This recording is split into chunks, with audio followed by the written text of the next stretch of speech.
Ya, Assalamualaikum warahmatullahi wabarakatuh. Ya, pada siang hari ini ya, kita di sini akan berdiskusi bersama Ilham Malik, dan sebelum itu saya memperkenalkan diri dulu. Saya Rahma, selaku moderator pada siang hari ini. Ya, pertama-tama itu saya ucapkan selamat kepada Ilham Malik atas launching bukunya,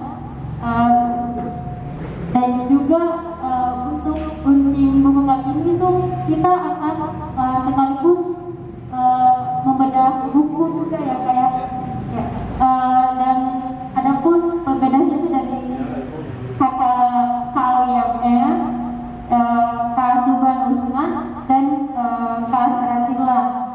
Ya, langsung saja saya persilahkan kepada Kak Kawiyamnya untuk bagaimana sih pandangannya Kak terkait buku yang juga sebagai penulis dalam prolog ini Kak. Ya, Kak, saya persilahkan. Saya mulai. Kita matikan emonya dulu. Terima kasih moderator. Bismillahirrahmanirrahim. Assalamualaikum warahmatullahi wabarakatuh. Selamat siang dan salam sejahtera bagi kita semua. Saya Nawir, biasa dipanggil Awi. Salah seorang yang berkontribusi untuk suatu karya tulis dari sahabat kita Ilham Malik. Sebenarnya satu kehormatan juga bagi saya bisa ikut berkontribusi menulis dalam buku ini. Satu pengalaman baru juga bagi saya, satu pengalaman baru juga memahami proses sosial maupun proses pendampingan petambak di bidang tadi. Saya menyampaikan terima kasih atas kehormatan itu buat Ilham dan kawan-kawan. Di dalam tulisan ini yang saya antar, terus terang saya sungguh-sungguh membaca lagi, belajar lagi dari tulisan-tulisan Idam. Jadi sebenarnya itu apa yang saya tulis sebetulnya pembelajaran yang saya dapatkan dari tulisan-tulisan Idam ini. Sebetulnya ada 30-an tulisan. Kalau naskahnya dikirim ada 30-an tulisan. Sebagian pelan-pelan saya kerja di Palu, bolak-balik di Makassar, jadi kasih sedikit nulis karena harus membaca lagi, terutama bacaan-bacaan lama. Bacaan-bacaan lama yang muncul dalam ini kutipan-kutipan ini, misalnya pemikirannya Prof. Matulada, Bencana Dengklat, Van Persen, jadi orang-orang tua. Mungkin barangkali saya juga mengalami proses itu, proses menua juga, dalam artian kalau umur ya alhamdulillah sudah setengah abad lebih sedikit, dan berefleksi untuk saya sendiri yang ada irisan kuat dari menyenangi pengetahuan dan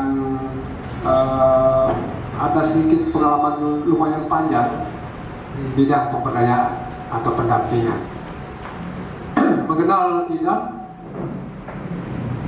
Idam kira-kira hampir sama atau mungkin lebih dulu sedikit mengenal Uya.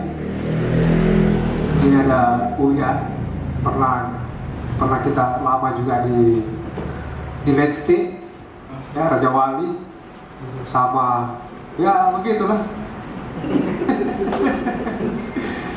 Mengenal dia dari sekolah sore. Nah, sekolah sore ada Ari di sini. Sebetulnya ada banyak sekali anak muda yang waktu itu masih kuliah, yang memang pemikirannya, saudara sekalian, gelisahnya itu sudah aneh-aneh memang. Saya kira jangan heran kemudian kita melihat ada Idam yang berkarya seperti ini, ada Ari, ada Uya, Karena waktu mahasiswa yang saya kenal di sekolah sorenya Pak Alwi di kampus itu sudah memang nggak bisa terakomodir dalam disiplin kelas kampus kita. Dan itu dialami oleh banyak kaum muda di kampus, mencari ruang-ruang baru, ruang interaksi baru, pengetahuan-pengetahuan baru. Karena mungkin situasinya mendesak orang untuk ke situ. Tahun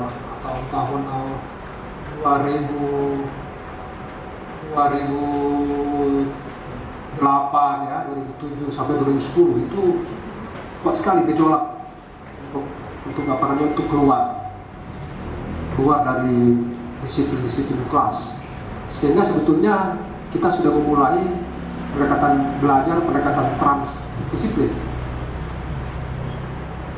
Anak FKM belajar tentang Paulo Freire, belajar tentang filsafat dasar, belajar tentang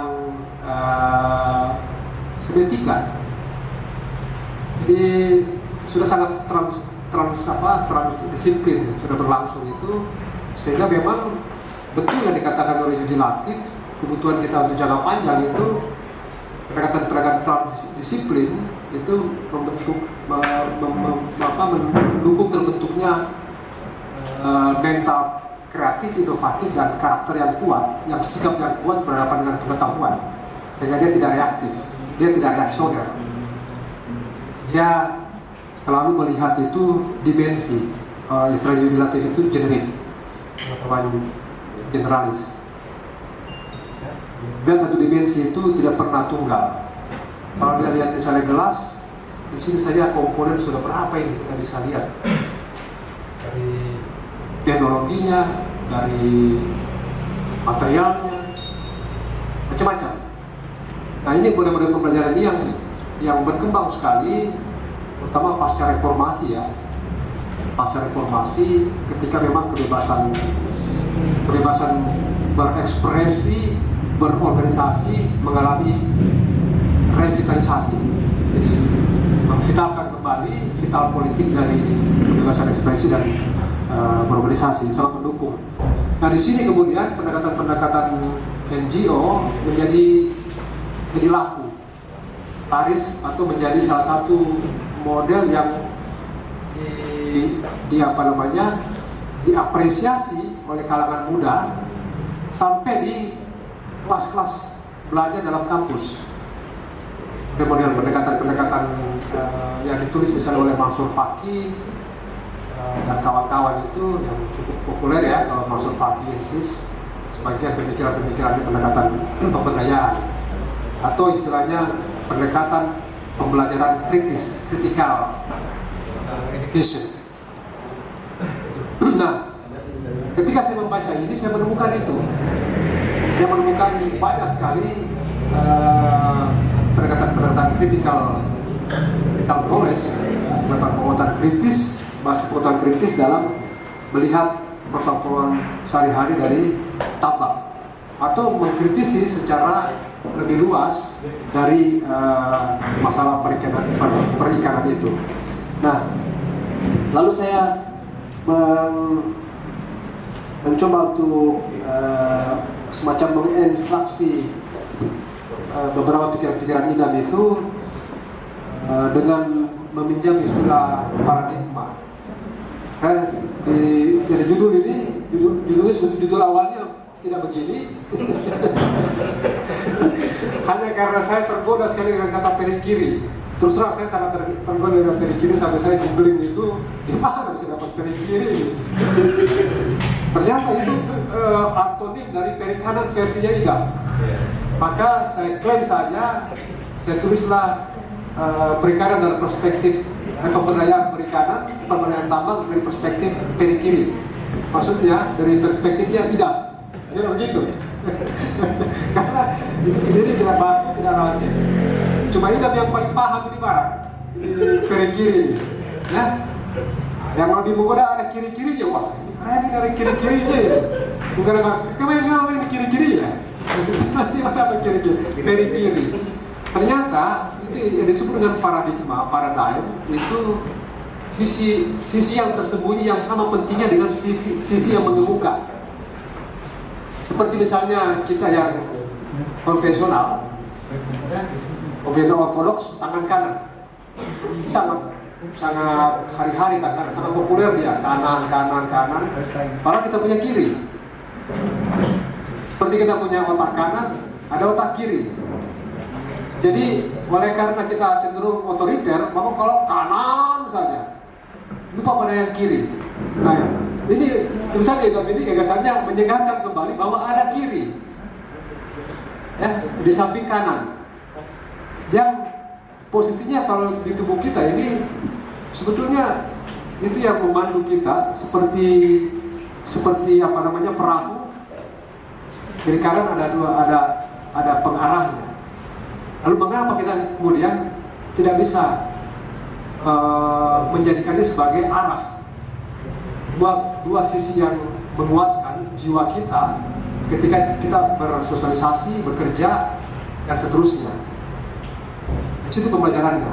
Jadi sisi yang tersembunyi yang sama pentingnya dengan sisi yang mengemuka. Seperti otak kiri dengan otak kanan, otak kiri, tangan kiri dan tangan kanan. Sama sebetulnya. Apa yang membedakannya? Yaitu proses. Tapi ini sebetulnya ingin memahami sesuatu dari sisi lain, yaitu memahami dinamika perikanan tambak dari sisi lain, dari sisi yang katakanlah tidak lazim, ya, tidak konvensional dalam ketika orang bekerja bersama petani petambak. Kalau begitu memang pengetahuan, ya. Kalau begitu memang satu penghormatan, satu derajat yang ingin ditonjolkan bahwa ada pengetahuan lain yang sebenarnya tersembunyi, sama penting, tapi sangat berpengaruh. Ketika kita bicara mengapa bibit kita lemah sekali, mengapa produktivitas tambak kita fluktuatif sekali, rentan sekali. Apakah karena memang kita salah dalam manajemen, atau karena akarnya memang sudah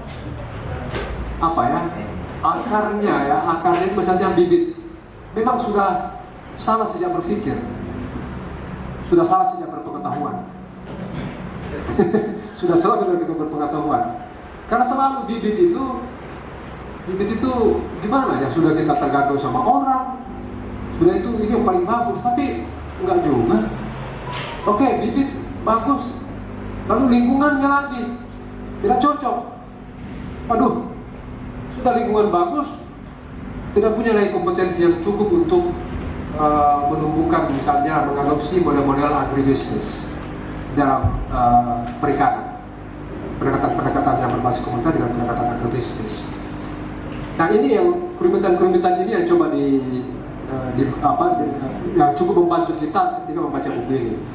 Yang kedua, maka saya tulislah, agak saya menggiring dalam buku ini, menggiring dalam pengertian coba kita kembali kata aslinya bahwa sebetulnya perikanan itu aquaculture, ya, itu selalu ada culture di situ.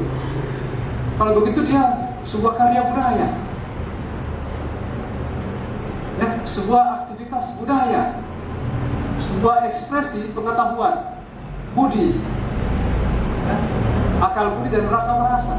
Tidak sekedar budidaya sebagai sebuah praktik, tapi di balik budidaya itu ada akal budi dan rasa-merasa. Itulah kebudayaan, culture, agriculture, aquaculture, marine culture. Tapi selalu memang dia balik budaya. Nah, di dalam tulisan ini juga sangat kuat untuk menginisiasi atau menggagas atau setidaknya berutopia tentang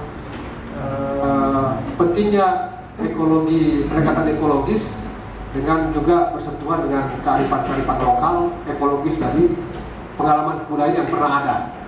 Ya, misalnya kalau di beberapa tempat itu kelebihannya pengotan lokal itu kuat dikonservasi, bahkan dikeramatkan itu dalam rangka mempertahankan prinsip nilai konservasi. Seperti orang Kajang begini bilang, Tanya, kenapa kita tidak bisa masuk di hutan larangan? Susah menjelaskan kepada anak muda. Maka yang paling gampang dibilang, itu nak, hutan itu seperti perempuan. Kalau saya buka semua pakaiannya, kira-kira akan jadi apa kamu? Ya? Seperti perempuan membuka pakaiannya, hutan itu akan jadi apa kamu? Pasti kamu akan bernafsu, berhasrat untuk menguasainya. Begitulah hutan kita jaga, supaya gampang dimengerti. Kalau dicerekan, saya juga pernah riset mengenai anak cerekan itu, Malili itu, dan keramat itu, dia bilang mengapa? Karena di situ, karena di hutan itu turunnya Patarangkuru, dipertemukan dengan Nyi Timo dari Lengkong, bawa air, ketemulah di muka bumi dan melahirkan kita. Jadi itu memang leluhur kita. Kalau semua orang datang itu jadi leluhur kita, apalah kita ini? Nah, itu sebetulnya konservasi intinya. Menyelamatkan konservasi. Nah, kita ini sekarang bertani, bertambak dalam situasi ekologis yang sudah sangat tidak stabil, dan itu jelas sekali ditulis oleh Idam. Termasuk yang ketika menggerakkan mangrove sebagai habitat bibit-bibit yang berkualitas, katakanlah lokality itu, kearifan lokal itu, sebetulnya dalam rangka perspektif itu. Coba kita lihat tambak-tambak kita, selalu itu dijauhkan dari mangrove, dari wilayah konservasi. Entah ya, apakah karena memang dia mengganggu dalam pengertian secara teknik budidaya ya, atau bagaimana? Tapi dia selalu dijauhkan dari konservasi. Atau karena memang dia meminjam model-model revolusi hijau pertanian yang mendahulunya, kegagalan revolusi pertanian yang mendahului perikanan maksud saya. Karena sebetulnya dulu itu kan dibilang orang tua, dulu sebetulnya itu tambah-tambah itu petani yang di pinggir-pinggir pantai di pesisir, gombong-gombong Jawa Taraya, tahan kalau air pasang, ikan naik, nah bikin apa? Berbel kecil ya, timun-timun menjadi empang namanya. Lalu air surut tak tinggallah itu, jadilah tambak atau empang. Begitu. Jadi sebetulnya menurut orang itu begitu. Kita kegagalan revolusi industri juga itu kelihatannya juga akan mengancam di sektor perikanan atau khususnya di perikanan pesisir budidaya tambak. Misalnya begini, Idam itu menulis bahwa salah satu akar persoalan yang harus diintervensi adalah ketimpangan akses dan kontrol terhadap lahan. Ini sebetulnya satu kesimpulan hipotesis bagi saya bahwa memang di bidang agraria juga itu ada namanya reforma agraria ya, atau land reform, bagaimana objek-objek tanah itu bisa dikembalikan ke petani lalu dikelola kembali agar terjadi redistribusi sumber daya, tidak dikuasai di monopoli. Nah, tadi saya ngomong sama Tila sedikit tentang hak kelola dari teman-teman sahabat kita pemuda Muhammadiyah di Sumsel 11.000 hektar. Kalau saya sebetulnya saya bilang, mengapa itu tidak diambil saja, kita berdayakan petani. Tapi saya orang di luar saja, tapi dalam rangka pemberdayaan petani, bukan misalnya seperti badan usaha CV yang mengeksploitasi, tapi pemberdayaan petani atau petambak atau apapun namanya, atau konservasi bisa saja itu. Tapi itu yang soal. Nah, jadi budaya, pendekatan budaya, maka ada warisan budaya, ada kearifan lokal yang harus dilihat apakah memungkinkan, misalnya kearifan-kearifan yang ada pada keluarga petambak itu ditransformasi sebagai model konservasi atau model berorganisasi. Misalnya, apakah penggawa sawi itu memang secara budaya tidak bisa lagi dipakai dalam konteks sekarang? Dalam pengertian, kalau Izam bilang ada strata ketika unsur kapital diadopsi oleh model pendekatan agribisnis dalam pertanian maupun pertambakan, itu melahirkan sudut pandang strata kelas atas, menengah dan bawah. Dan itu selalu secara ekonomis menurut faham itu mengatakan kalau yang atas itu selalu sedikit. Wujudnya seperti piramida itu, dia sedikit tapi dia menguasai lahan besar. Dia pun tidak bekerja, ya. Lahannya ada yang menyewa, ada yang betul-betul bekerja saja. Nah, apa yang kemudian terjadi itu ketimpangan. Menurut Idam itu satu ketimpangan. Dia mengatakan ini perlu reforma agraria. Serem juga. Ini perlu reforma agraria. Sebagai gagasan semangat reforma agraria, katakan tadi, saya setuju. Reforma agraria, salah satu cara, ya. Bukan satu-satunya cara dalam bicara tentang kesejahteraan. Itu salah satu cara untuk mengatasi kemiskinan, kesenjangan, mungkin krisis pangan. Seperti sekarang kita mau impor beras, tapi kita lupa bahwa sebetulnya menurut Bappenas itu tahun 2023 tidak ada lagi profesi petani. Tahun 76 itu hampir 50% lahan pertanian atau petani. Tapi 2019 sisa 28%. Artinya kalau dalam tempo 40 tahun itu nggak turun sampai 30%, 20%, kira-kira 40 tahun ke depan sekitar itu juga. Lalu misalnya kalau tidak ada lagi yang mengurus seperti reforma agraria ini, apakah memang otomatis akan mempercepat proses hilangnya profesi petani? Atau jangan-jangan petambak? Atau mungkin juga profesi petani dalam pengertian padi sawah itu menyeberang ke tambak? Ya, tergantung. Kalau kotanya makin kencang seperti Makassar metropolis, ya dia menjadi buruh. Dari petani, petambak menjadi kelas buruh. Itu pun menurut seorang sahabat saya mengatakan sebetulnya ini transformasi sudah jauh dari kelas petani menjadi kelas buruh menjadi konsumen. Kita sekarang sebetulnya cenderung konsumen, gitu. Maaf ini, kita ini anak petani. Kalau tidak ini anak petambak memang real anak petambak. Tapi coba lihat, apakah ada sekarang, kan ada ya, kemarin saya diskusi dengan teman-teman di pergerakan Indonesia itu tentang beras. Ada seorang petani bilang, sekarang tidak ada lagi anak petani yang mau jadi petani. Coba tanya, apakah ada petambak yang mau jadi anak petambak? Kalau kita bertanya dalam pengertian individu-individu, karena ada kalau pendekatan budaya, ada ikatan budaya di situ, ada transmisi budaya. Itulah yang akan membentuk atau dalam istilahnya orang proses pengkaderan yang kultural untuk menentukan pilihan apakah saya bertani atau tidak bertani, atau menjadi kelas buruh, atau menjadi orang kota, atau menjadi pelancong kemana-mana dan tidak kembali lagi. Kita kan produk sekolah ini yang pergi dan lupa kembali bahkan tidak kembali. Gelandangan kita ini, karena kota. Ya, itu.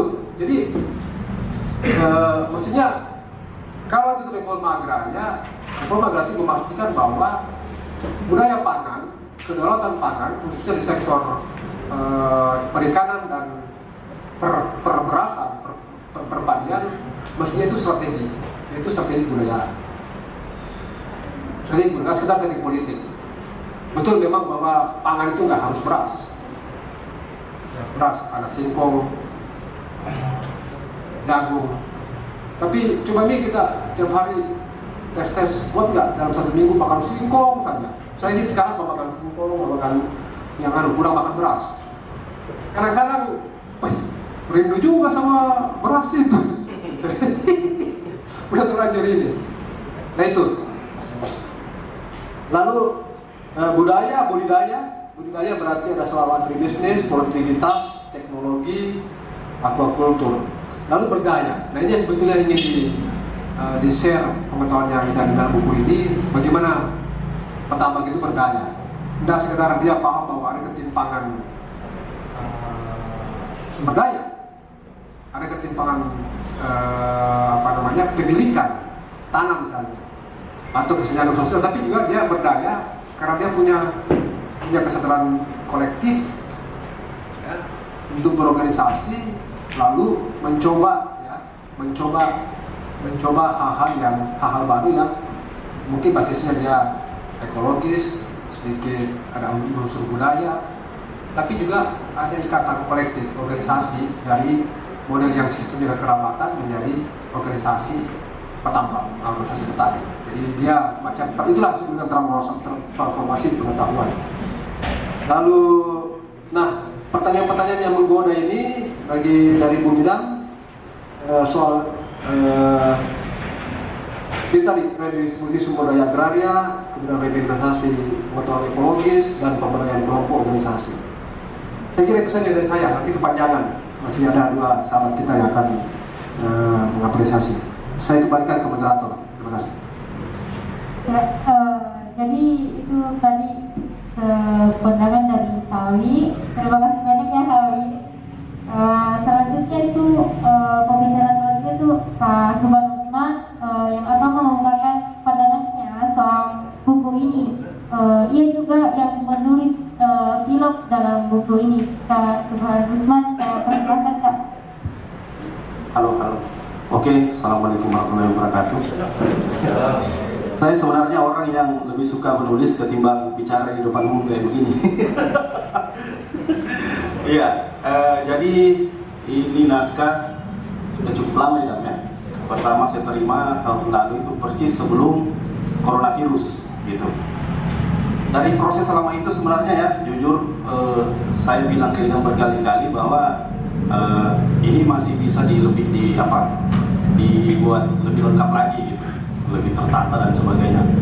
Tapi karena proses yang sudah lama, intinya saya mau bilang bahwa di 17 tulisan ini menurut saya itu ada semacam 17 tesis ya yang masih bisa dikembangkan jadi deskripsi atau uraian yang lebih tajam lagi gitu. Dan Idam setuju sekali soal itu. Mungkin kita perlu tambahkan data-data di dalamnya biar ini tidak terlihat seperti terlalu general. Okay. Tapi lepas dari situ, bukunya Idam ini bagi saya pribadi itu seperti mengundang saya untuk menulis. Jadi epilog yang saya tulis itu sebenarnya sebelum-sebelumnya sudah pernah saya tulis di gagasannya. Tapi Idam datang dengan bukunya, saya bilang, wah ini persis ini. Jadi tiba-tiba kayak dia buka jalan buat saya untuk berkomentar, dan persis memang poin-poin yang dia tulis itu seperti juga yang pernah saya pikirkan sebelumnya ya. Jadi topiknya ada dua, itu soal modernisasi, dan yang kedua itu lebih sebagai pandangan saya memang bahwa ada kealpaan besar ya, baik itu di sistem pendidikan kita maupun bagi para praktisi, termasuk LSM ya. Saya sendiri orang LSM, menyangkut tambah. Jadi saya menyebutnya itu ada kemiskinan humaniora ya, dan itulah yang jadi penyebab kenapa program-program kita tidak hanya di sebatas tambang. Sebenarnya itu selama ini menurut saya itu terputar-putar gitu, mengulang hal yang sama, bikin kelompok buyar ya, bikin itu kayak jadi kutukan abadi. Dan menurut saya Idam mengajukan sebuah tesis yang berani lah kalau mau dibilang, tidak berani-berani amat sebenarnya, karena saya juga setuju dengan tesis itu. Jadi dia melakukan analisis gap kebudayaan gitu, cultural gap kalau kita baca tulisannya. Itu satu poin besar Idam di dalam buku ini itu menurut saya, soal analisis cultural gap. Yang kedua, dia juga temukan bahwa ada satu fakta sederhana yang mungkin tidak pernah dipikirkan selama ini, terutama oleh orang kelautan perikanan, saya sendiri orang kelautan, yaitu hubungan antara revolusi hijau dengan tambang. Ya. Nah, revolusi hijau sendiri ini isu lama gitu, sudah lama sekali. Bahkan saya tidak pernah lagi ada orang yang diskusi soal itu. Dan salah satu pelopor isu ini setahu saya di Makassar ya, Kanda Nawir gitu. Ya, tahun 98 beliau dan teman-temannya itu menulis soal revolusi hijau musuh petani. Ya mungkin terakhir kali saya dengar isu diskusi revolusi hijau itu mungkin 10 tahun yang lalu gitu. Nggak tahu kalau saya kurang update ya. Nah, itu satu poin yang menurut saya penting sekali ditemukan Idam di dalam bukunya ini gitu. Saya tidak pernah berpikiran bahwa tambang kita itu yang berbeda dengan pertanian kita yang sudah menciptakan sistemnya sendiri ya. Usia pertanian kita itu ya mungkin kayak ribuan tahun yang lalu dari era kerajaan kita sudah bertani. minus daerah di timur ya, beberapa daerah di timur yang pernah saya kunjungi gitu. Nah, pertanian kita sudah tumbuh, sudah ada inisiatif sendiri, misalnya ada pemulihan bibit ya. Kalau di daerah di Sulawesi Selatan sendiri itu saya pernah lihat, mungkin teman-teman antropolog yang pernah penelitian itu lebih tahu. Itu ada ya sederhananya sudah ada kearifan lokal yang berkembang ya, sudah ada. Nah, ditambah, jadi bisa dibilang tambak kita itu respon yang apa ya, reaktif, impulsif, pasca revolusi hijau gitu. Jadi kalau kita cerita ya, mangrove itu di Sulawesi Selatan itu habis sekitar 200 hektar ya kan ya. Itu dalam waktu 10 tahun gara-gara tambak yang pola pikirnya itu sudah sangat ala revolusi hijau. Tapi toh juga tidak semua tidak semua juga cara-cara dalam revolusi hijau itu diadopsi di dalam tambak. Jadi apa ya, setengah-setengah gitu, tak gantung. Mau dibilang itu etosnya etos revolusi hijau, tapi praktiknya bukan juga praktik ala revolusi hijau. Dan memang kenyataan itu merusak sekali. Dan ini satu poin menurut saya yang penting sekali yang ditemukan Idam.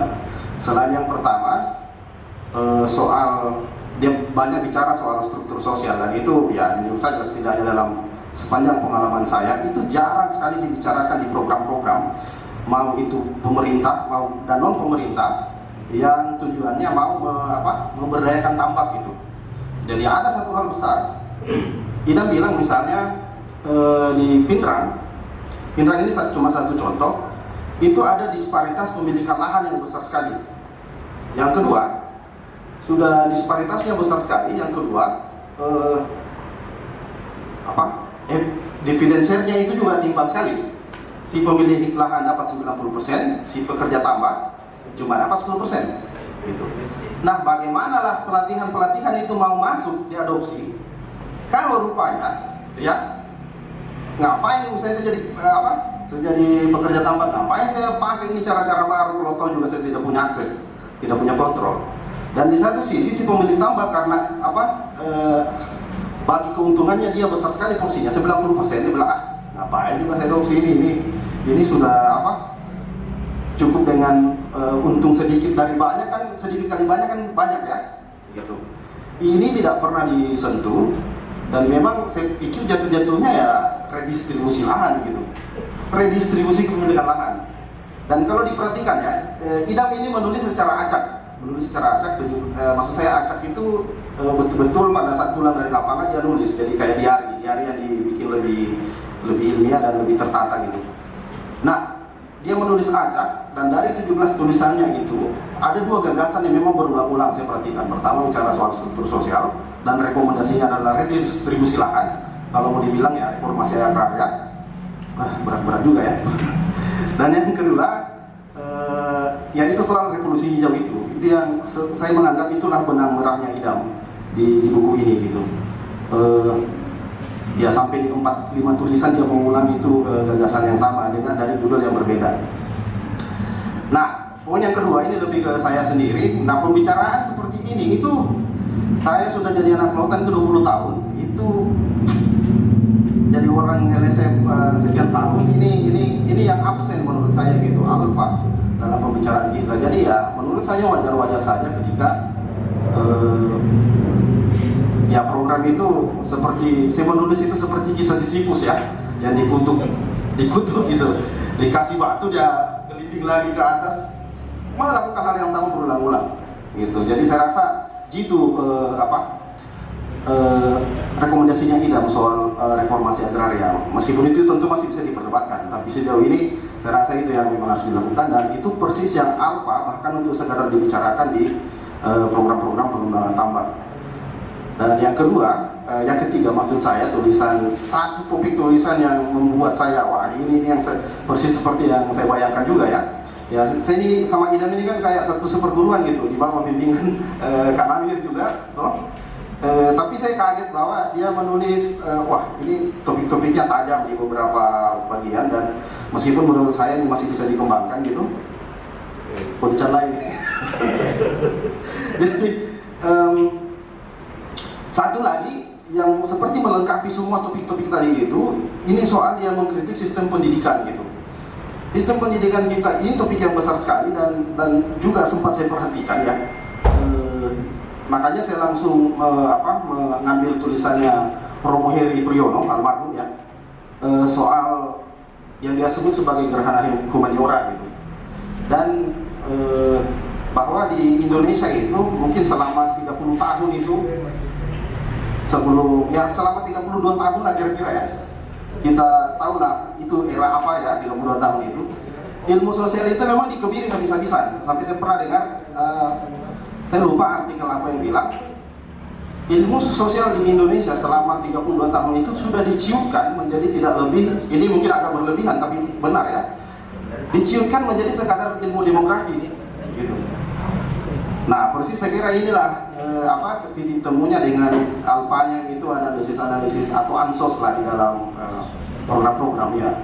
Itu Alpanya, dan di NGO besar itu justru itu kelihatan itu sangat kelihatan. Jadi kira-kira seperti itu teman-teman insight-nya dari saya. Terima kasih. Ya, itu tadi dari Kak Sumarman. Terima kasih Kak. Selanjutnya itu Kak Stratila sebagai pembantu. Bagaimana menurut kita Kak tentang buku ini? Ya. Terima kasih Bu Adinda moderator. Assalamualaikum warahmatullahi wabarakatuh. Waalaikumsalam. Allahumma sholli ala Muhammad wa ala ali Muhammad. Yang saya hormati Kanda Nawir, Lia dan Bung Idam ya selaku penulis. Sebenarnya di antara keempat pembicara nanti ini barangkali saya lah yang berada di luar tradisi ya, tradisi perikanan ataupun kelautan. Tapi begini ya, ini kan buku kedua Idam yang diterbitkan, dan saya tidak pernah terlewatkan untuk membahas buku beliau. Jadi bisa dikatakan saya ini salah satu pengamat Idam ya. Pengamat Idam. Nah, saya mencoba pertama kali untuk membandingkan Idam dengan karya pertamanya. Jadi kalau misalnya kita atau ada teman-teman yang berkesempatan membaca buku-buku Idam yang diterbitkan beberapa bulan yang lalu ya, yang diberi judul dengan Gerundelan Peristiwa, maka kita bisa menemukan Idam yang berbeda di sini ya. Ya, Idam versi Gerundelan dengan Idam Perihiri ya. Nah, kalau di Idam versi Gerundelan itu kan sangat refleksif, spekulatif. Nah, tapi setelah kita membaca buku ini ya, kita sadar ternyata Bung Idam ini bukan hanya akrab dengan buku-buku ya, bukan hanya akrab dengan kopi, bukan hanya akrab dengan saya, tetapi juga akrab dengan lahan tambak ya, kemudian mau berbasah-basah dan berkotor-kotor gitu ya. Tetapi ada dua hal yang menyambungkan kedua buku ini, apa itu karakter refleksifnya. Jadi Bung Idam ini punya karakter seperti Gunawan Muhammad lah kalau saya. Ya. Jadi ini tidak berawal dulu dari teori-teori besar kemudian dideduksi menjadi kesimpulan-kesimpulan yang lebih khusus. Tetapi dia berangkat dulu dari peristiwa-peristiwa kecil. Bahkan barangkali peristiwa-peristiwa remeh. Ya, kalau di Gerundelan Peristiwa itu kan yang dicerita mulai dari peristiwa kebudayaan gitu ya. Kemudian peristiwa politik, nanti ditarik-tarik ya barangkali pseudo generalisir lah. Karena kita juga tidak bisa menyebut ini proses generalisasi yang ketat sebagaimana di metodologi ilmiah. Jadi ini ditarik kemudian dibawa ke konteks yang lebih besar, kemudian mencoba diraba-raba apa yang bisa dilakukan atau mungkin ada tanda tanya baru yang berkaitan dengan yang direfleksikan. Nah, kira-kira begitu. Dengan kata lain, refleksi Bung Idam ini bukan ending yang tertutup, tetapi selalu menawarkan ending yang terbuka. Jadi kalau Anda membaca Gerundelan Peristiwa sih tidak ada jawaban pasti. Ya, di buku Perikanan dan Perikiri pun sebenarnya Idam tidak menawarkan solusi yang fix. Ya, justru membuat kita tambah gelisah ya, karena mungkin dari mazhab gelisah memang kira-kira gitu ya. Seperti yang disampaikan oleh Kak Nawir ya, artinya kegelisahan-kegelisahan termasuk Kak Ali tadi yang disebut itu tidak tertahankan oleh kampus. Nah, itu yang pertama. Kemudian yang kedua, ya sekali lagi saya ini bukan orang perikanan, bukan orang kelautan, tetapi ada yang menyambungkan saya dengan tema besar buku ini. Pertama, mertua saya itu seorang petambak asli. Ya, walaupun dia seorang PNS, sepertinya PNS-nya itu pekerjaan sekunder. Nah, makanya ya pekerjaan sampingan lah kira-kira. Jadi biasanya kalau ada tamu yang suka itu heran dia mertua saya pakai baju keki atau power free kayak empang gitu kira-kira ya. Atau dia pergi mengajar anak-anaknya di sekolah masih menggunakan baju yang digunakan dari empang kira-kira gitu. Nah, jadi kira-kira dan apa ya, nanti setelah saya banyak berdiskusi dengan Bung Idam, saya sedikitnya memahami apa yang dikerjakan oleh mertua saya. Ya, saya kan juga hanya membantu beliau apa adanya, ya, menampakkan bahwa saya ini salah satu bentuk menantu yang teladan, ya, ya angkat-angkat bibir, ya kasih pindah-pindah bibir, gitu ya. Apa itu maladra istilah orang Pindrang ya, ambil apa ini, ambil ikannya, kemudian dibawa ke tempat penimbangan, dijual dan sebagainya. Nah, itu yang pertama.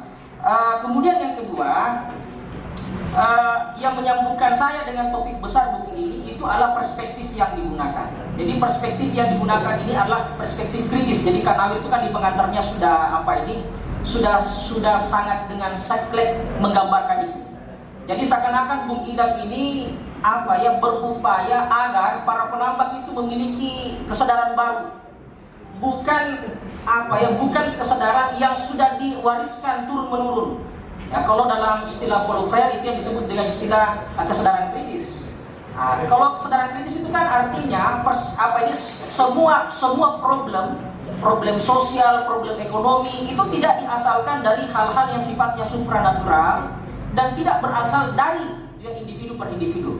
Jadi Bung Idam di buku ini itu tidak pernah menyalahkan sang penambak sebenarnya, tetapi dia berupaya untuk mencari akar-akar persoalan yang impersonal, ya kan, misalnya apa ini sistem organisasi atau misalnya struktur organisasi ya yang apa ini digunakan atau berlaku di dalam masyarakat, atau misalnya budaya-budaya yang ada, atau misalnya praktik-praktik ekonomi yang sedang dipraktikkan oleh masyarakat penambak, atau cara pikir. Jadi sebenarnya Bung Idam ini membuat Paulo Freire menjadi sarjana perikanan, kira-kira saya gitu ya. Saya bilang ya kira-kira gitu ya. Ya, dan ini tadi disebut oleh Kanawir perspektif NGO. Kan itu kan memang ya perikanisasi Paulo Freire kira-kira gitu.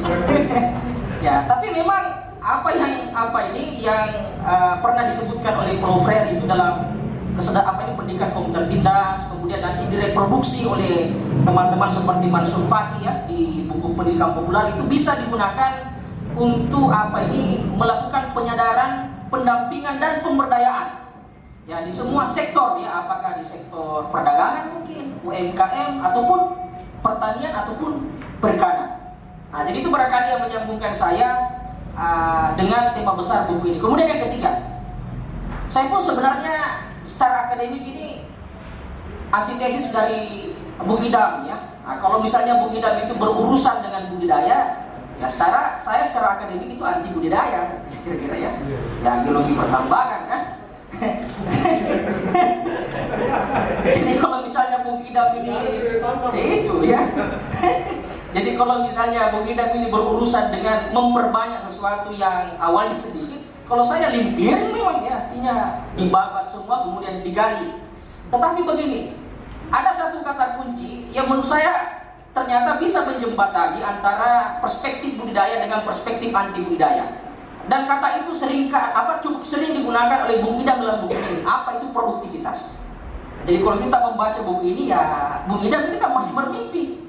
Ya mungkin juga mimpi WWF gitu ya. Iya, biasa kan? Ya kita ya ini perikir kan membicarakan hal-hal yang tidak kelihatan di permukaan kan? Iya. Ya, artinya Bung Idam bersama lembaga yang memayungi itu masih mengharapkan bahwa para penambak itu produktif. Ya, saya tidak tahu bagaimana perspektif lembaga yang besar itu tentang produktivitas petani, tetapi Bung Idam berupaya untuk memperluas konteks denotasi dari apa yang dia sebut dengan produktivitas. Ya, kalau di geologi pertambangan kan sederhana itu yang disebut dengan produktivitas itu. Jadi selalu bermuara kepada profit ekonomi kan. Jadi selalu ada selisih antara omset dengan operational cost yang dikeluarkan. Kalau Bung Idam, produktivitas itu bukan imperatif kategoris, ya. Dia imperatif hipotetik. Dia sesuatu yang bersyarat. Dia mensyaratkan imperatif kategoris yang lain. Apa itu? Pertama, kesejahteraan. Itu tidak bisa ditawar-tawar oleh Bung Idam. Buat apa misalnya ada produktivitas kalau misalnya tidak berimplikasi kepada kesejahteraan jangka panjang? Nah, kemudian ada imperatif kategoris yang lain. Apa itu? Keberlanjutan dan ekologis. Buat apa produktif kalau misalnya pupuk kimia itu merusak sawah, merusak muara sungai dan sebagainya. Buat apa produktivitas kalau dia mengeliminasi imperatif kategoris yang lain? Apa itu? Misalnya berkeadilan. Soal ini hubungan antara pemilik tambak dengan bukan pemilik tambak. Saya sering cerita ya dengan para penambak di daerah Supa di sana. Kenapa misalnya di sana itu ada monopoli kepemilikan lahan? Itu karena perbedaan kesempatan di awal waktu membuka lahan. Jadi kepemilikan lahan itu kan di sana ditentukan oleh berapa jumlah investasi labor kerja. Kan dulu sana itu tidak ada pematang sekali. Kayak itu empang kayak danau. Ya, satu orang yang punya. Karena dia pertama kali garap di sana. Dan yang paling kuat kerja. Lama kelamaan dia punya 2 anak. Nah, dikasih lagi pematang kan. Nah, kemudian nanti ini 2 anak punya lagi 2 anak. Nah, jadi berapa itu? Jadi 8 kira-kira. Nah, itu apa? Nah, jadi lama kelamaan yang menjadi buruh petambak itu adalah orang yang gagal di daerah perantauan, begitu kira-kira.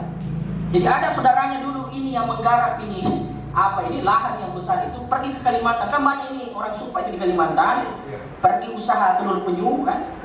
Tapi tahulah Kalimantan, di sana banyak sumber duit, banyak juga sumber godaan untuk mengeluarkan duit, terutama judi. Nah, kalah di sana, pulang di sini. Ya mau tidak mau, dia harus tahu diri. Maka dia harus mempekerjakan diri kepada keluarga. Jadi lagi sebagai buruh tambak. Nah, kalau misalnya informasi agraria kemudian mau dilakukan redistribusi lahan, itu kan pasti memerlukan paksaan power dari negara kan? Tidak mungkin tidak, Pak. Kalau mau diminta mereka untuk ini secara ikhlas dan tawakal membagi lahan, saya rasa sulit sekali. Karena pasti dia bilang, "Ih, gak jamai, Bos." Siapa yang pertama kali cangkul ini cangkul ini lahan? Masa tiba-tiba kau datang hanya gara-gara bangkrut, gara-gara main perempuan dan apalagi ini judi di kampung orang, mau kasih lagi. Dan untuk cucu anak saya berkurang jatahnya. Nah, ini barangkali yang perlu dipikir ke depan.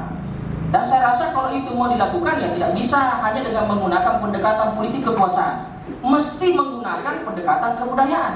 Ya, kebudayaan kan bisa jadi candu ya. Bagaimana dicandu-candu lah mereka ya supaya rela berbagi kira-kira gitu. Ya. Nah, kemudian terakhir, saya hanya bisa bicara soal Supa ya karena saya ingat di sana itu memang pernah ada masa hampir semua lahan, terutama lahan pertanian itu dikonversi menjadi tambak. Dan ada cerita lucu. Kalau di sana ada orang kesurupan, semua pesan pesan yang merasuk itu sama, Pak. Kenapa kok berubah itu Iya, saya tahu mertua saya pernah kesurupan, itu pernah bilang ya, sebelah rumah juga begitu. Saya bilang, kenapa mirip semuanya ya? Pesan alam bawah sadarnya. Saya khawatir kesurupan itu salah satu antibodi unit ekosistem tertentu ya. Iya betul ya. Kalau Karl Gustav Jung itu kan bilang ada ketidaksadaran kolektif. Jangan sampai juga secara psikologis ada yang disebut dengan ketidaksadaran unit ekosistem. Jadi bukan hal-hal gaib sebenarnya. Jadi mungkin ekosistem itu, ini kan sekarang ada perluasan tentang teori kognisi ya dalam ekologi itu. Ya, jadi bukan hanya manusia yang punya kognisi, tetapi unsur non-human juga punya yang disebut dengan kognisi. Ya, ini barangkali hal-hal menarik lah. Tapi kalau saya sepakat dengan apa yang dituliskan oleh Idam. Ya, kita tidak mungkin mendekati persoalan para penambak itu dengan solusi yang ditulis sama wal makan ya. Solusi yang bisa berlaku di sebuah tempat dan masa. Ya, perlu ada pengamatan dan identifikasi empiris yang teliti dan detail. Ya, soal kira-kira apa yang terjadi di sana. Dan inilah barangkali apa ya, semacam buku harian sebenarnya nih ya, apa yang disaksikan oleh Idam, dan itu yang coba direfleksikan dalam tulisan-tulisannya. Jadi sekali lagi buku ini adalah persaksian zaman Idam, persaksian zaman Idam untuk dunia para penambang, kira-kira ya, karena ya kalau di politik kan Idam juga ya outsider kan, kira-kira gitu ya. Ya peristiwa-peristiwa kebudayaan besar ya antara insider dan outsider lah kira-kira. Tapi kalau di dunia tambang barangkali ya beliau insider, apalagi memang piringnya di sini, memang terlibat ya, dia tidak terlibat susah juga. Oke, barangkali itu dari saya. Sekian dulu kalam ya Mas Terus. Assalamualaikum warahmatullahi wabarakatuh. Terima kasih kepada Pak Saifullah. Jadi itu ya tadi pendapat dari Pak Alwi, Kak Lupa dan Kak Saifullah yang cukup menarik mengenai buku perikanan dan perizinan ini. Jadi sudah disampaikan tadi bahwa terdapat kritik di dalam buku ini, apa yang kritik dan berbagai perspektif dan pendekatan dari buku-buku ini. Dan di sini juga itu dikaitkan dengan kebudayaan, dan di mana di sini pertambangan itu sebenarnya itu berasal dari konvensional ya Pak, maksudnya bersifat tradisional dan kemudian mengalami sebuah revolusi, perubahan besar dari zaman saat ini. Selanjutnya mungkin kita pasti penasaran, ada apa sih apa yang dibahas dari buku perikanan atau perizinan ini? Apa yang memotivasi penulis sehingga menuliskan sebuah buku seperti ini? Kritik-kritik seperti apa sih yang ada di dalam buku ini?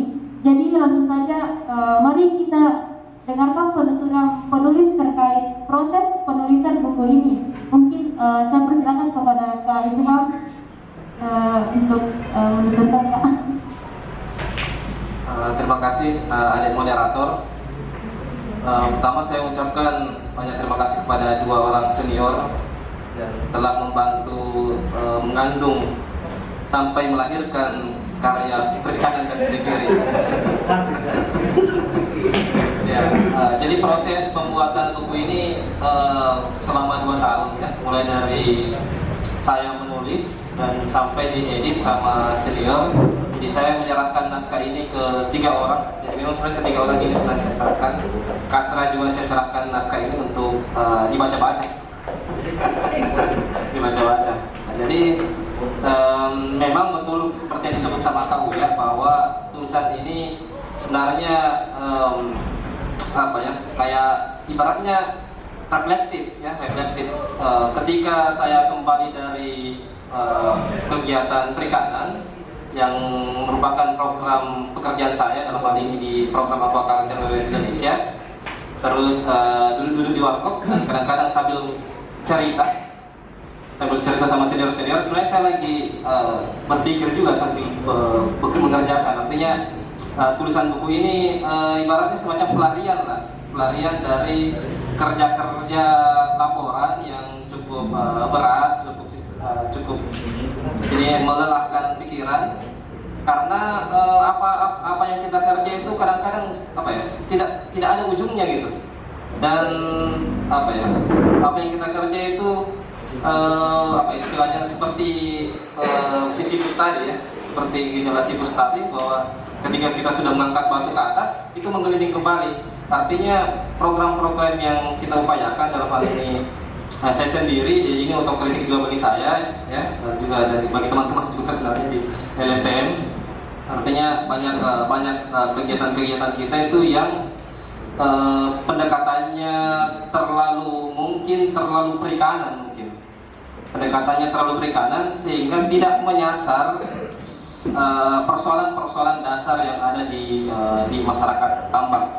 Makanya saya berpikir perlu ada sudut pandang lain untuk bisa menjadi pembanding perikanan ini, karena saya pikir dalam kehidupan ini perlu ada memang dialektika ya, semacam dialektika atau diskursus sedikit supaya lebih ditemukan metodologi atau gagasan atau solusi yang lebih bagus begitu. Nah ini sesuai dengan pendapat senior-senior termasuk senior Soekarno termasuk senior Soekarno yang mengatakan bahwa untuk menghasilkan solusi itu harus ada gagasan-gagasan yang dibenturkan, ide-ide dunia ini harus dibenturkan. Nah saya mencoba mengelaborasi ide-ide itu ke dalam dunia perikanan. Nah saya melihat perspektif yang katanya Kak Nawir itu yang di sebelah sisi yang lain itu yang sepertinya terlupakan dan alpa, kalau bahasanya Kak Uya itu alpa. Dan saya juga baru sadar setelah bertahun-tahun kerja di lapangan, setelah melihat perbandingan-perbandingan. Jadi saya mengamati di beberapa lokasi ya. Saya pernah bekerja di Supak selama beberapa tahun, menyelenggarakan sekolah tanpa di sana. Saya pikir ada plus dan negatifnya. Kalau dari segi plusnya itu pengetahuan semakin lebar, kita membentuk banyak tokoh masyarakat di sana karena kita adakan sekolah tanpa di sana. Tapi negatifnya ya terputar di situ saja karena ada soal lain sebenarnya yang tidak kita lihat. Karena kan kita dorong saja ke pendekatan yang istilahnya gap analisis ya. Kita selalu menggunakan pendekatan gap analisis teknis berdasarkan ada standar yang kita mau capai gitu. Ada ide-ide yang kita mau capai. Terus yang kita lakukan itu apa yang menunjukkan action plan yang sesuai dengan indikator-indikator capaian yang kita mau tuju. Nah ternyata apa yang kita lakukan itu seperti pelatihan ya, pembentukan kelompok, terus akses terhadap pemerintah, akses terhadap pasar itu belum menyentuh persoalan dasar dari petambak karena ada soal yang lain. Nah, saya mengamati di Supak, terus saya mengamati di Takalar Lama, terus mengamati di Bone, di Central Bone, terus mengamati di Palameang, di Lanrisan, terus juga di Dompanua, di Pintrang. Kadang-kadang saya ke Maros, kadang-kadang ke Pangkep, ke Sinjai, Bulukumba, dan beberapa pesisir di Sulawesi Selatan. Itu ada kemiripan bahwa produktivitas itu sangat dipengaruhi oleh kebebasan ya, kebebasan dalam pengambilan keputusan. Nah, kebebasan dalam pengambilan keputusan itu sangat dipengaruhi oleh kepemilikan lahan. Jadi rata-rata produktivitas tinggi itu bisa muncul ketika petambak itu bebas bergerak. Jadi asas dasarnya itu adalah kebebasan. Tapi di bawah kebebasan itu adalah kepemilikan atau kedaulatan dalam pengelolaan lahan. Nah, kemudian saya mencoba melihatnya dari skop kawasan. Ini ada beberapa studi saya, datanya sebenarnya ada ya, datanya ada di laptop saya. Cuman karena saya berpikir agak kasar juga kalau langsung menampilkan data, karena saya tidak mau terlalu frontal juga ya, tidak mau terlalu frontal juga. Jadi makanya bentuknya buku ini lebih ke esai, lebih ke ada klaim, ada gagasan utama, gagasan pendukung, data lebih ke contoh, tapi bukan dalam bentuk data statistik ya. Nah ini mungkin yang diminta sama Kak Uya, bagaimana saya menampilkan data statistik yang lebih jelas dan juga Kak Nawir, statistik yang jelas landasan berpikirnya sehingga mengambil kesimpulan bahwa produktivitas itu berpengaruh terhadap kepemilikan lahan. Karena secara umum misalnya di Supak, di Lanrisan Pintrang itu saya mengenal beberapa petambak di sana yang mandiri dan secara kawasan memang SR atau survival rate atau bahasanya tadi Kak Asratilla itu adalah produktivitas itu memang jauh lebih tinggi. SR-nya itu 30% sampai 40%. Nah, sementara di tempat lain seperti di Palameang ya, yang sistemnya masih struktur sosialnya itu masih model penggawa sawi, ada penggawa yang memiliki lahan yang luas, baik itu miliknya sendiri ataukah dia sewa juga dari orang lain, ataukah model seperti di Supak itu yang sistem sewa lahan, ada juga yang sistem gadai. Nah, itu terjadi perbedaan yang signifikan. Misalnya di Palameang itu SR-nya itu hanya 5-17%, 5-17% kepemilikan lahan ini terhadap produktivitas. Nah, produktivitas inilah yang didorong oleh para birokrat-birokrat kita, profesor-profesor kita, asisten-asisten ahli atau orang-orang yang merasa dirinya ahli, yang kemudian selalu mencari solusi bagaimana mendorong produktivitas. Tapi dari ke tahun ke tahun justru kenyataannya produktivitas itu justru tidak naik, justru menurun. Dari tahun ke tahun justru menurun. Jadi semakin banyak program yang kita jalankan justru justru menunjukkan anti klimaks. Artinya program-program yang ditawarkan oleh pemerintah dari sisi kanannya ini, seandainya mungkin dari sisi kanannya ini optimal atau tidak setengah mungkin bisa ada pengaruh. Artinya atau mesin air dijual karena memang dia atau mungkin dia terlilit utang sama penggawa atau penjual ngumpul, dia terlilit utang sehingga program-program pendampingan itu selalu menentang karena subsistensi itu. Artinya mungkin salah satu strateginya itu adalah bagaimana pemerintah memberikan bantuan secara total untuk mengangkat pembudidaya skala kecil ini naik sedikit di atas taraf subsistensi. Nah, itu tidak boleh setengah-setengah. Karena sejauh ini bantuan setengah-setengah saja. Nah, itu yang bisa. Kemudian yang dibantu yang dekat dengan penyuluh, yang dekat dengan anggota DPR, yang dekat dengan kepala dinas. Dan ini rata-rata penggawa. Jelas saja. Dan menurut Kanawir tadi bahwa penggawa itu ibaratnya seperti piramida. Jadi dia sebagian kecil saja dari komunitas di masyarakat yang kelihatan, tapi yang tidak terlihat itu sangat banyak. Nah, ini yang berada pada level subsistensi atau di bawah subsistensi. Apa yang di bawah subsistensi ya misalnya penggarap yang hanya 10% saja dia dapat, itu orang-orang yang tidak terlihat yang di bawah subsistensi. Nah, yang masuk di taraf subsistensi mungkin dia punya lahan tapi setengah hektar atau 1 hektar yang musim ini bagus, musim depan cuaca kurang bagus, paceklik, akhirnya gagal panen. Terus untuk mau masuk ke produksi berikutnya dia harus pinjam uang lagi. Nah, itu susah pendampingan kalau masyarakat itu yang kita bantu.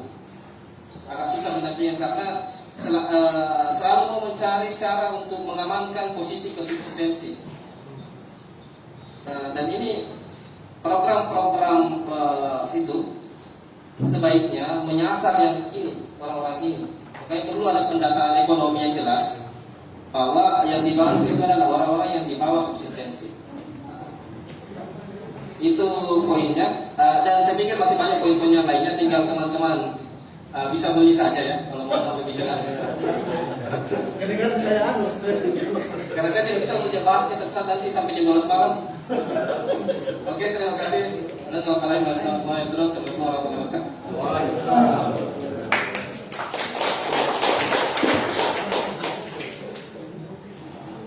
Ya, jadi itu tadi setidaknya penuturan dari penulis mengenai buku penekanan atau peringkini ini.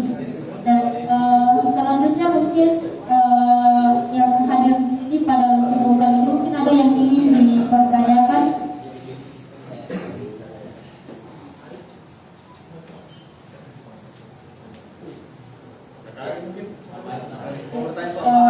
Dan perkenalkan juga untuk terima kasih atas kesempatannya. Saya Ari, seorang kerja paruh waktu yang jadi bagian dari subsisten yang dibicarakan tadi. Saya menemukan sebuah artikel mantan sebelum jadi Menteri Keuangan, kalau tidak salah Ibu Bendahara kita, Kakak Sri Mulyani, senior saya di ekonomi,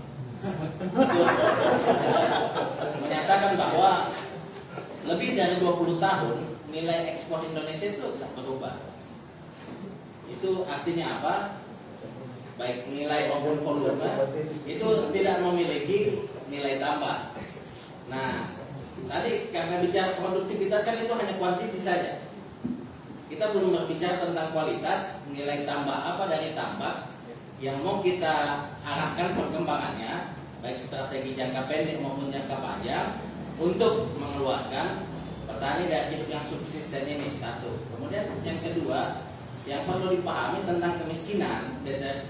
Ya, definisi kemiskinan kan ada dua kalau dalam bahasa Inggris, kalau nggak salah dijelaskan dulu di Bank Dunia dari teman-teman Yayasan Bina Desa tentang poor dan pro poor.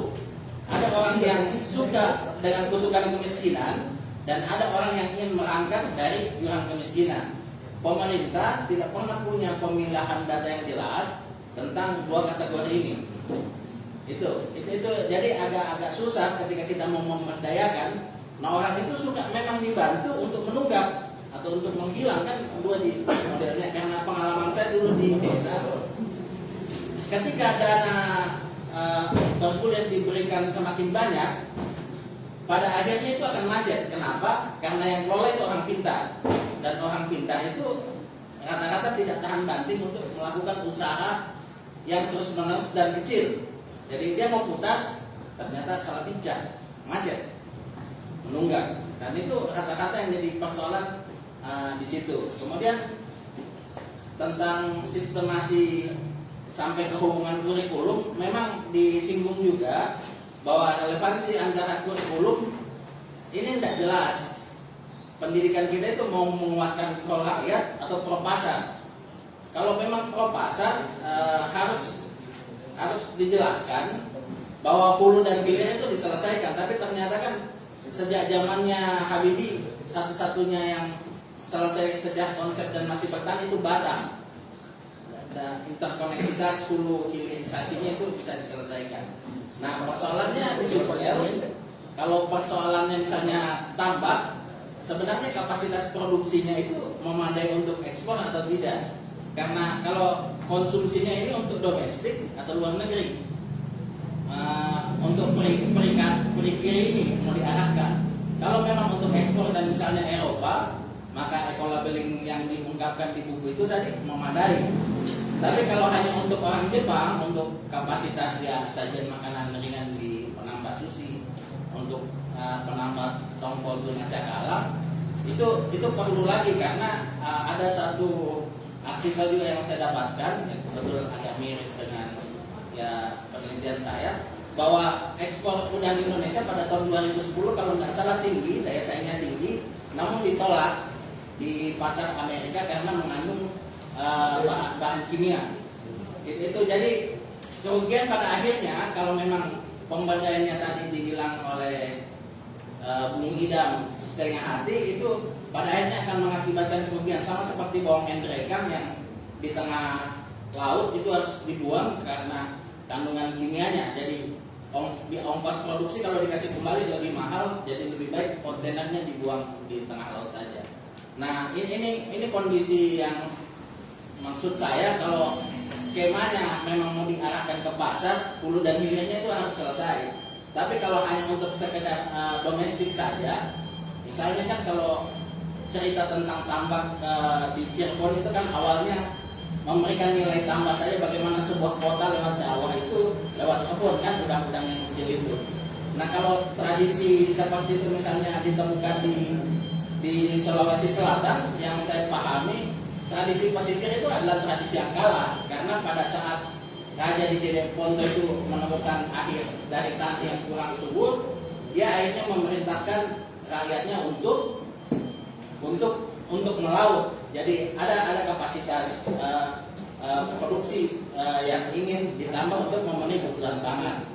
Nah, kemudian sebagai catatan juga yang perlu diingat, tadi malam saya nonton podcastnya Gita Wirjawan sama Rocky Gerung, dia sebut contoh Indramayu. Indramayu itu 3 jam dari Jakarta, tapi rata-rata angka sekolahnya itu 5,6 tahun. Tinggi prostitusi, banyak dekat pantai, banyak ikannya, banyak berasnya. Kemudian hutannya Gunung Ciremai, tapi jualannya prostitusi. Itu kan jadi satu masalah ketimpangan. Nah, kalau ketimpangan ini dilihat dari struktur penguasaan lahan, mungkin bisa alokasinya tadi mungkin Bung Idam selanjutnya kalau ada edisi revisi buku selanjutnya mengungkapkan, bilang pemerintah seriusnya cuma segini gitu, paparkan saja anggaran biar rutin perikanan sekian untuk budidaya sekian, kan lebih jelas persentasenya tuh, supaya elektabilitas perikanan ini sebagai apa, sebuah bidang yang tidak diunggulkan itu jelas secara angka-angka. Dan untuk kita sebagai outsider politik itu jelas DPR di sini banyak masalah. Kalau ini diurus serius, ada akan naik. Contohnya kan kayak kasus kemarin Kak Ramli ya, kalau nggak salah hitung di Materi Sompet 1.500 karena dia nggak hitung kalender musimnya. Pada saat musim ikan tuna 1.500 laki-laki pindah ke Kalimantan. Dia sudah galang hampir 2 tahun, hilang, nggak bisa dipanggil. Jadi itu karena ini dampaknya sistemik gitu kan. Jadi itu yang perlu diperbincangkan. Jadi kurikulum pun ya lebih bagus, mungkin juga perlu dibedah oleh pihak 2, akademisi maupun pembuat kebijakan ini. Mungkin perlu diundang untuk tahap selanjutnya supaya buku ini tidak hanya menjadi catatan harian atau jurnal kegelisahan sejumlah aktivis lapangan, tapi menjadi sebuah masukan bahwa sektor perikanan ini kan 2/3 wilayah Indonesia, tapi produktivitas kontribusi sektor perikanan ini terhadap PDB itu sangat anus sekali menurut saya, tidak sebanding antara potensi dengan produktivitasnya. Mungkin itu saja. Ya, terima kasih. Ya, terima kasih Kak. Mungkin bagaimana itu yang mungkin langsung ditanggapi atau oh iya Kak, silakan Kak, silakan. Terima kasih sebenarnya Assalamualaikum warahmatullahi wabarakatuh. Selamat siang teman-teman. Senang sekali bisa berdampingan di sini di Kopi Day. Karena kan tiap Sabtu kami berdampingan di sini Kopi Day. Kemarin ya satu hal untuk kami masih ingat bagaimana kita terus merayakan ide dan gagasan. Di tempat ini kami buat, tempat ini saya dan teman-teman ciptakan untuk sebagai wahana untuk kita berbagi ide dengan multidisiplin. Tiap Sabtu kita rutin untuk sharing gagasan seperti ini. Karena kenapa? Ini juga bagian dari merawat kebudayaan literasi yang hampir pasti semakin lama semakin hilang. Kalau masa lalu, Kanawir, Nahan, dan kawan-kawan yang lain, kita masih sering ketemu. Kalau Aslatila saya sudah tidak dapat manusia, masih zamannya Fajru misalnya di teman-teman kautan yang lain banyak harus berdiskusi. Nah, tempat ini kita ciptakan, makanya saya senang sekali Idam bisa berbagi idenya, berbagi karyanya di sini, dan itu luar biasa. Aplaus dong untuk Idam. Poin saya dari kemarin saya diskusi sama Idam, satu hal sebenarnya yang ingin saya lihat sempat juga saya tanya ke Kanawir dan teman-teman yang lain bisa jelaskan. Yang pertama, headline besar dari buku Idam ini adalah perikanan atau perikil. Ketika kita bicara tentang perikanan atau perikil, tanpa disuruh pun itu sudah membuat dua arena di kepala kita, kanan dan kiri. Nah, kita melihat dua perspektif itu berarti Idam sedang membincangkan ideologi di sini. Ideologi hadir ketika mana yang ideal antara kanan dan kiri. Yang kedua, bangunan kedua bicara tentang realitas lapangan yang dimunculkan dalam buku ini. Jadi tadi ideologi, kedua realitasnya realitas pada dunia tambak, dunia perikanan dan sebagainya. Kita sudah baca buku. Yang ketiga, impact. Siapa yang berimpact? Siapa yang diceritakan? Siapa yang menjadi story? Ya, di tambak. Nah, 3 bangunan alur ini sekarang saya coba mengkonfirmasi itu. Pertama, ketika kita membincangkan di ranah ideologi perikanan atau perikil, apakah masih kontekstual kita melihat dia dalam dua perspektif, kanan dan kiri? Dan saya yakin tidak ada ideologi kanan dan kiri di kepala SKPDI. Maksudnya di setiap birokrat, dan tidak ada juga ideologi kanan dan kiri di dalam diri para penambah. Refleksi ideologi itu lahir dari kebijakan impact yang turun. Itu dulu pertama. Karena kenapa? Karena menurut saya apa yang terjadi dalam ranah ideologis kita selalu melihat ya ekonomi Indonesia dibangun dengan pola yang disebut sebagai mixed ekonomi. Jadi gabungan antara kanan dan kiri.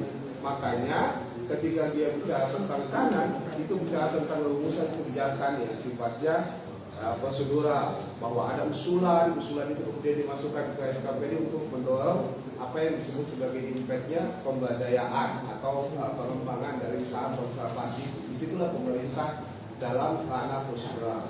Pada sisi kiri kita bicara tentang hak-hak yang sifatnya konservatif, hak-hak yang sifatnya dilanggar dari publik. Nah, ideologi jalan tengah ini hadir juga di antara perikanan atau perikiri tadi. Jadi perikanan, perikiri dan tengah harusnya tambah lagi. Karena pada dasarnya apa yang terjadi pada bangunan ideologi itu tidak bisa kita lihat hanya pada dua sisi yang saling berlawanan antara ideologi kanan maupun ideologi kiri itu sendiri. Karena ada model misalnya yang disebut sebagai corporate government, incorporate society, di mana negara hadir juga, dan itu menjadi tren hari ini. Cina tidak lagi melakukan apa yang disebut sebagai sosialisme penuh. Karena kenapa? Cina menerima modal, Cina kemudian mendorong BUMN-nya untuk ekspansif kemana-mana. Di satu sisi, pada sisi kanan juga tidak selamanya bicara tentang eksploitasi. Lahirnya program-program CSR, corporate social responsibility, lahirnya program konservasi dan sebagainya yang dilakukan oleh kubu perusahaan, itu bagian dari sesuatu yang dulu tidak dikenal dalam model pembangunan dan model kekiri-kirian. Ya, lahir konsep mitigasi itu juga bagian dari ideologi tengah tadi. Itu poin pertama bicara ideologi. Kedua, realitas menarik sekali. Idam menyajikan banyak realitas tentang penambak dan sebagainya. Saya bukan sarjana perikanan apalagi perikir, bukan sarjana perikanan atau penambakan. Tapi saya bakat Idam sebagai seorang penulis dari dulu kan sudah kelihatan. Maksudnya saya kenal betul dia dari identitas dan sebagainya, kan hampir semua setiap diskusi ada dua dulu yang saya ingat, dan alhamdulillah dua-duanya dipenuhi. Setiap diskusi dimanapun saya hadapkan wajah, ada dua yang selalu saya lihat, ada Idam, ada Damang yang hukum, gitu kan, dua-dua. Itu ada terus. Nah, modalitas itu bagus sekali, Idam sudah munculkan lewat karya ini. Supaya apa? Supaya publik kita terharu. Mereka yang menjadi pengambil kebijakan harusnya baca buku. Mereka juga yang bergelut, jadi perspektif itu kemudian hadir, memberikan cara pandang. Minimal mereka tidak melihat realitas itu hanya sebagai sebuah realitas yang terus-menerus berlangsung, tapi ada muatan ideologis itu di realitasnya. Di impact sebenarnya kalau saya yakin misalnya pada levelan penambah, levelan masyarakat, mereka tidak terlalu pusing dengan ideologi. Mereka juga tidak terlalu pusing. Yang pusing mereka ketika itu tadi, ketika misalnya mereka kehabisan uang, maka dia harus jual kincir, dia jual ini dan sebagainya. Kenapa mereka menjual seperti itu? Kenapa mereka ini? Karena memang ketika mereka memang penambah, tidak akan mungkin dia menjual asetnya, karena itu pilihnya. Sama seorang penulis tidak akan mungkin menjual laptopnya, karena dia menganggap itu asetnya. Saya curiga ada yang salah dari posisi culture dalam masyarakat itu sendiri. Mereka bukan penambah, misalnya di dalam banyak realitas, cuma ikut-ikutan menambah. Mental penambah itu kan, misalnya tiba-tiba ada ojek yang punya banyak 3 atau 4 profesi, gitu kan? Nah, itu realitas di masyarakat kita. Jadi ketika turun bantuan, mereka bilang uang pemerintah, maka kita harus habis. Di pemerintah juga perspektifnya, kasih saja bantuan karena tidak akan mungkin kembali karena masyarakat. Nah, ideologi jalan tengah ini harus bisa hadir di mungkin buku selanjutnya. Supaya apa? Supaya realitas kita lebih kompleks. Selamat Sam. Terima kasih. Assalamualaikum warahmatullahi wabarakatuh. Ada lagi yang mau ditanyakan atau ingin mengungkapkan pendapatnya?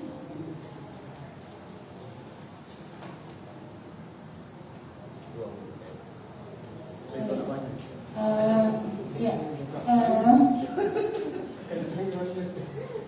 ya mungkin saya persilakan kepada Kak Ilham untuk mengungkapkan pendapatnya dari dua kakak tadi. Oke, terima kasih adik moderator. Saya bersyukuri dapat tanggapan dari Kak Arif ini. Kak Arif ini pembimbing kami di ACC, Agriculture Service Community. Kita sempat dulu buat ACC. Ini ACC ini apa ya? Teman-teman yang membantu program WWF di Sulsel. Kami bantu dengan Kak Arif. Nah, pertanyaan Kak Arif ini tidak lepas dari studinya nih. Studi yang sudah berbulan-bulan dikoreksi sama profesor di ekonomi. Jadi ini Kak Arif anak kelautan, tapi objek penelitiannya perikanan, khususnya ekspor udang dan ikan. Ya, betul kata Kak Arif tadi bahwa sektor perikanan masih dianggap marginal di Sulsel, mungkin juga di Indonesia, ya. Karena pertama dari tinjau sejarah saja, perikanan itu selalu masih di bawah bayang-bayang pertanian. Nah, baru pada tahun 2001 perikanan itu naik setara dengan pertanian yang ini berdasarkan idenya Abdul Rahman Wahid atau Gus Dur yang melihat potensi perikanan yang besar tapi tidak dikelola dengan baik. Saya pikir ini tidak lepas dari politik juga. Kenapa? Karena konstituen terbesar politik kita di Indonesia ini adalah pertanian. Jadi secara kuantitatif jumlah orang atau pemilih di Indonesia itu adalah masyarakat petani. Nah, sementara masyarakat pesisir itu mungkin banyak juga tapi lebih sedikit dibanding pertanian. Nah, yang kedua adalah kontribusi perikanan untuk PAD itu terbilang sedikit. Nah, kalau yang saya tahu itu kontribusi perikanan untuk PAD itu hanya 9%. Itu di Sulawesi Selatan. Berbeda misalnya di pertanian itu sampai 24%. Itu terbesar pertama di samping sektor jasa dan pertambangan di PT Pale di Luhut Timur. Nah, sektor perikanan sebenarnya ibaratnya sektor alternatif. Kalau kita mempelajari sejarah, dia sektor alternatif, pendamping pertanian. Jadi tiba-tiba tahun 80 itu ketika universitas terus balai riset, balai penelitian mengembangkan produk-produk hatchery, mengembangkan teknologisasi aquaculture, itu diharapkan terjadi peningkatan ekonomi di wilayah pesisir yang selama ini terbilang marginal. Jadi ibaratnya ada upaya percepatan yang dilakukan oleh pemerintah di tahun 80-an 90-an. Nah, karena mungkin tidak tertata dengan baik atau terburu-buru atau gagap, sehingga percepatan ini justru cepat juga jatuh karena menerapkan industrialisasi yang masif. Apa itu industrialisasi? Yaitu budidaya yang monokultur, monokultur dan padan tebang tinggi, mempekerjakan melibatkan para investor. Jadi ada sistem yang dibangun di mana investor muncul tiba-tiba banyak investor. OKB mungkin mereka adalah OKB. Jadi mereka kaya karena faktor kekuasaan juga. Itu menyewa tempat. Mereka menyewa tempat di mana-mana. Jadi mereka menyewa tempat di Takalar, menyewa tempat di Bintan, menyewa tambak di Baru, di Bone, menyewa tambak dan merubah tambak itu menjadi tambak intensif atau super intensif. Celakanya dalam rentang waktu 10 tahun terjadi banyak persoalan karena produktivitas itu ternyata hanya 1 tahun atau 2 tahun saja. Nah, tahun kelima produktivitas turun. Kenapa bisa turun? Karena pada dasarnya kegiatan intensif itu melanggar hukum alam. Karena memaksakan kehendak untuk produktivitas tinggi, tapi dia melanggar kodrat alam dalam hal ini apa yang kita sebut dengan carrying capacity atau daya dukung lingkungan.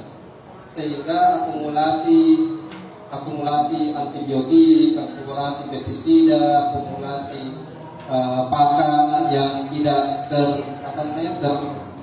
ternetralisasi dengan bagus karena waktu itu belum ada anjuran untuk membuat IPAL, instalasi pengelola air IPAL, ya, tidak ada upaya untuk mendorong netralisasi air, sehingga pengusaha ini berbuat memaksakan kehendak dan akhirnya hancur, apalagi masuk penyakit dari luar, white spot, menghancurkan banyak orang kolam seperti itu, banyak orang kolam dan akhirnya pergi investor dan tanah ini akan akhirnya terbengkalai lagi. Dan butuh waktu yang sangat panjang untuk memperbaiki atau meremediasi tambak bekas tambak intensif ini yang terjadi di Kayu Supa itu sebenarnya itu bekas tambak intensif. Kenapa produktivitas rendah? Karena situ bekas sudah ampas malam itu sudah janda, sudah diambil ini. Nah ini kenapa bisa begitu? Mungkin karena itu tadi seperti tuntutan ekspor, ya. Jadi ada tuntutan ekspor. Kalau saya sambungkan dengan cerita Kang Amir, bahwa sektor perikanan itu didominasi oleh orang Jepang. Jadi memang sudah ada perjanjian memang pada saat Orde Baru bahwa Jepang itu punya dominasi yang tinggi di sektor perairan, baik di perikanan tangkap maupun perikanan budaya. Makanya undang-undang kita itu salah satunya didukung besar oleh Jepang. Jadi undang ini pada dasarnya bukan murni budaya lokalnya kita, belum menjadi budaya lokalnya kita, karena ini distimulasi oleh permintaan ekspor yang sangat tinggi ke Jepang. Terus undang itu hancur, kemudian undang Paname dari Amerika. Undang Paname semua dari Amerika, induknya dari Amerika, pakannya dari Amerika lewat CP Kopang, benurnya, terus dijual ke Amerika juga. Nah, ini yang artinya dua pemain besar ini yang mengontrol perikanan kita itu Jepang dengan Amerika. Nah ini perlu pendalaman, saya tidak terlalu ini, bahwa secara budaya kita belum mapan karena masih orientasi ekspor. Berbeda misalnya dengan di Thailand atau di Vietnam, di mana udang itu menjadi konsumsi lokal yang di mana ada penambahan nilai untuk pangan-pangan lokal. Dalam hal ini misalnya sushi di Thailand itu merupakan jajanan umum di pinggir-pinggir jalan. Jadi turis orang lokal itu bisa menyantap sushi di pinggir jalan. Terus tom yum itu makanan umum. Sup tom yum itu jadi makanan sehari-hari di Thailand. Nah, berbeda misalnya kita di sini, ya kita kayak saya juga biasa tiap hari beli udang, tapi udang-udangan yang tak 20 itu satu kantong. Sortiran terakhir. Ini belum menjadi prioritas. Padahal ini bisa jadi kekuatan karena udang itu mengandung protein tinggi, bagus untuk kecerdasan. Nah, bahkan di level pertama sendiri dia tidak memakan udangnya kali. Hanya mati. Udang cari dia makan kali. Artinya udang-udang yang masuk ke rantai kematian, udang ekspornya dijual karena lebih tidak ekonomi. Artinya butuh PRK-nya ini, bagaimana peningkatan nilai. Nah kemudian kenapa nilai kita tidak ini? Karena tadi subsistensi, artinya belum masuk ke taraf akumulasi kapital. Nah ketika kapital kita stabil, saya yakin petambak-petambak kita itu akan punya kreativitas untuk mencoba hal baru. Nah masalahnya petambak-petambak kita ini agak susah mencoba hal baru karena takut gagal. Ada mentalitas yang terbangun itu bahwa lebih baik orang lain saja yang mencoba. Nanti kalau berhasil baru saya coba. Nah, itu praktek mencoba-coba ini kayak perlu dibangun. Nah sementara yang bisa mencoba itu hanya orang yang punya kapasitas modal yang besar. Nah sementara realitas petambak kita itu petambak yang taraf ekonominya yang antara pur dan pro-pur. Nah mungkin itu dari saya. Silakan ke Abang Rahmat tadi. Nah ini antara kiri dan kanan. Sebenarnya ini ada apa nih? Apa namanya? Upaya untuk mengikat saja, kamu membuatkan kamar sebenarnya karena kan kamar yang umum itu kiri dan kanan. Apa yang disebut dengan kanan itu adalah sesuatu yang bersifat konvensional, apa yang bersifat birokratik, apa yang bersifat teknokratik yang dalam pandangan saya. Yang kiri itu yang bersifat kritis, struktural, radikal. Nah sejauh ini kanan sudah dipraktekkan kanan sudah dipraktekkan dan sudah dipraktekkan berpuluh-puluh tahun. Tapi dalam prakteknya justru tidak ada. Maksudnya ya begitu saja. Kalau dengan karya masih 9%, tidak bisa disenangi menjadi 20%. Nah, mungkin saja dengan kritis, mungkin saja bisa sampai 20%. Tapi ini perlu dicoba. Nah, saya lihat di dalam sejarah Jepang pasca dunia Jepang itu menerapkan reformasi agraria. Artinya negara Jepang itu membeli tanah-tanah itu dari Shogun, bicara murah tanah-tanah Shogun, kemudian menjual secara murah ke anggota Shogun. Artinya untuk menuju masyarakat modern itu butuh basis infrastruktur, butuh basis modal yang kuat. Nah sementara di kita ini tidak jalan di zaman Soekarno.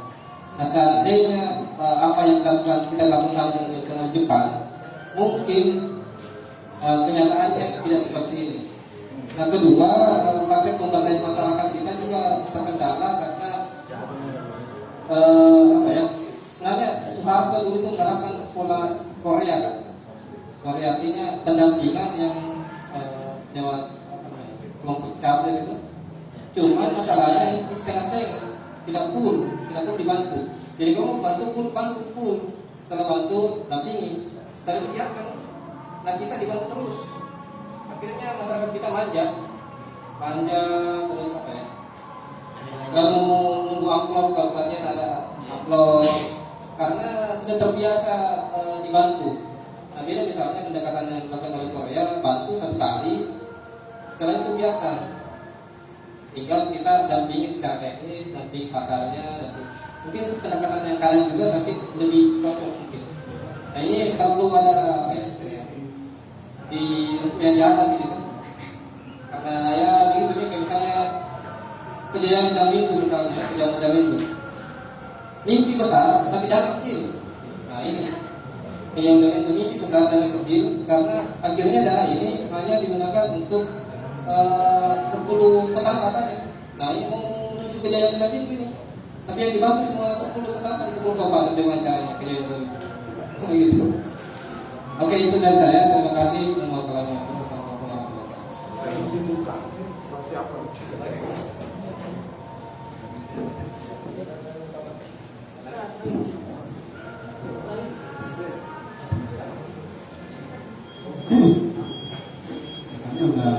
Kita tadi sudah cukup itu ya, yang mengenai respon dua penanggap tadi kita cukup bisa meluruskan beberapa hal dengan apa yang dia tulis perkembangan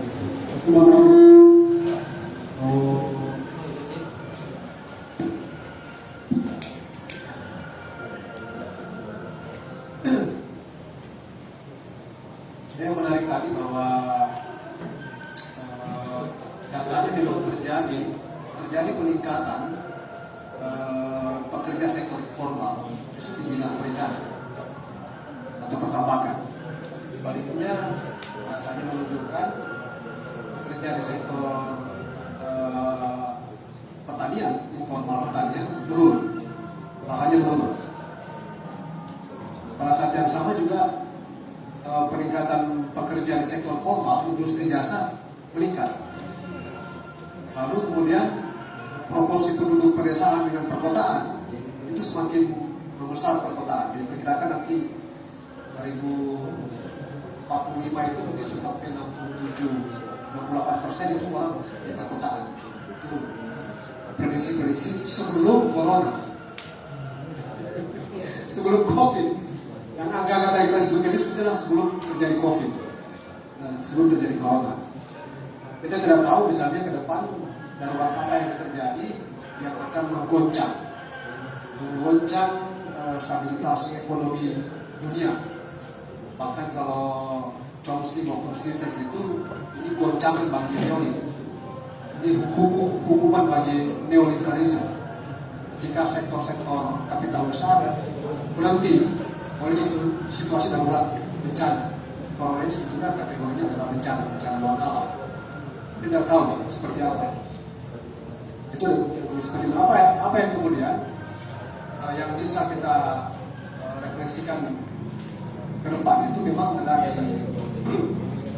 ada di pengalaman sederhana seperti ini sebagai pijakan atau sumber pengetahuan sederhana yang bisa dibudidayakan kembali atau direplikasi oleh kelompok-kelompok yang bergerak ke arah sana ya.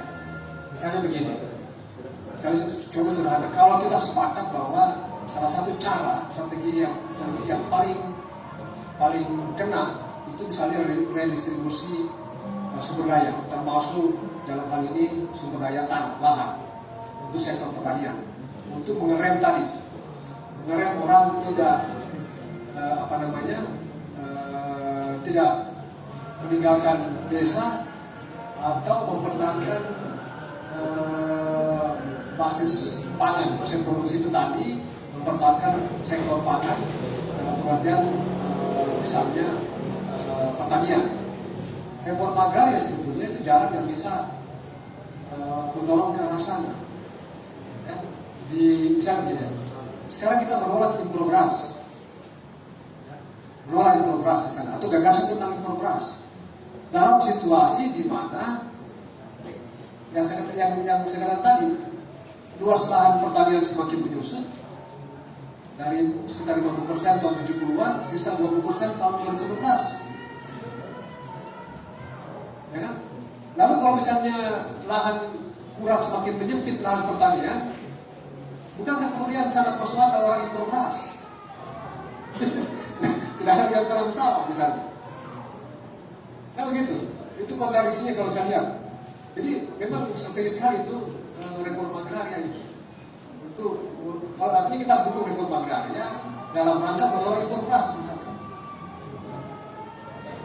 Bahwa memang beras tidak harus satu-satunya sumber pangan kita, ada jagung, ada sagu, ya. Tapi sampai sedetik ini ya kalau pangan utama itu masih beras. Maka lahannya harus dipertahankan, seperti mempertahankan lahan tambang. Kalau misalnya kita buka data itu, pekerjaan sektor pertambangan itu bertambah sebenarnya.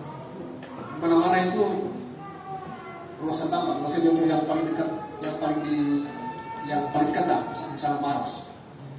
Meskipun dibilang bahwa lahannya sebetulnya tidak signifikan pertambangan, tapi pekerjaannya banyak. Nah, itu akan kita lihat. Nah, kalau kita tadi mengatakan orang misalnya merespon ada proyek untuk intensifikasi pertambangan untuk menyerap tenaga kerja, tenaga kerja yang meninggalkan persawahan atau mengisi ruang atau ambil peluang kesempatan karena sektor kerja ada bantuan dan seterusnya yang terjadi. Nah, lalu strategi sosial reforma agraria sebenarnya itu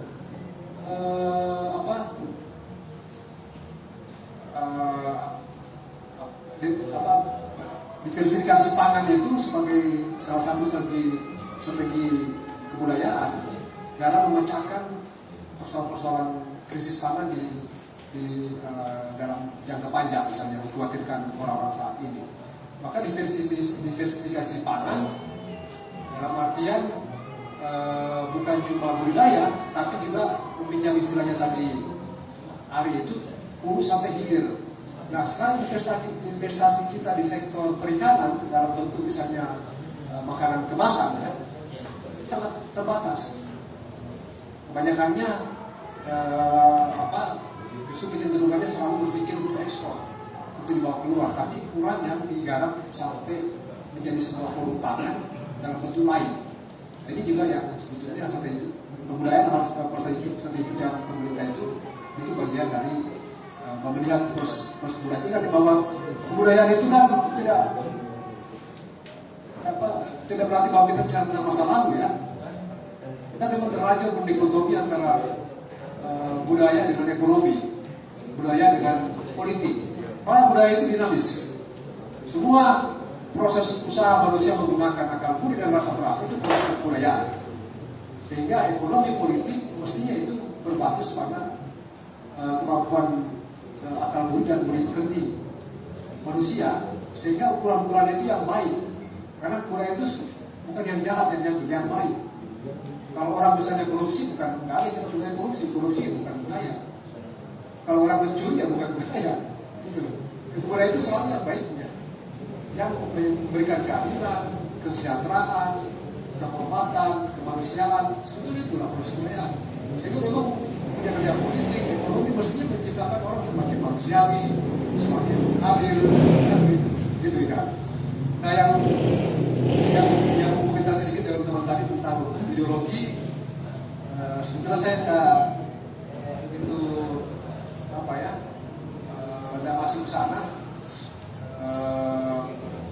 Kalau kita mau sederhananya, ya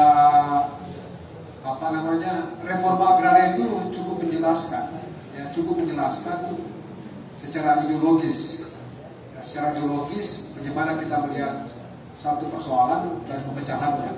Itu salah satunya memang reforma agraria sebetulnya cara itu sebetulnya banyak orang mengatakan itulah cara orang kiri berpikir, ya, orang kiri berpikir. Tapi sudahlah, capek kita ngomong yang sama-sama seperti itu. Bicara soal kebangsaan saja, ya. Bicara tentang Pancasila saja sudah selesai, ya, sudah bisa menyelesaikan soal-soal seperti itu. Nah yang terakhir saya mengatakan bahwa kenapa mesti perikanan kiri sebetulnya itu entitas itu. Saya bisa menolak bahwa tangan kita, tidak pernah berkelahi kita. Itu entitas tubuh kita itu. Tidak ada berkelahi antara tangan kiri dan kanan, kaki kiri ke kanan, kaki kiri ke kanan.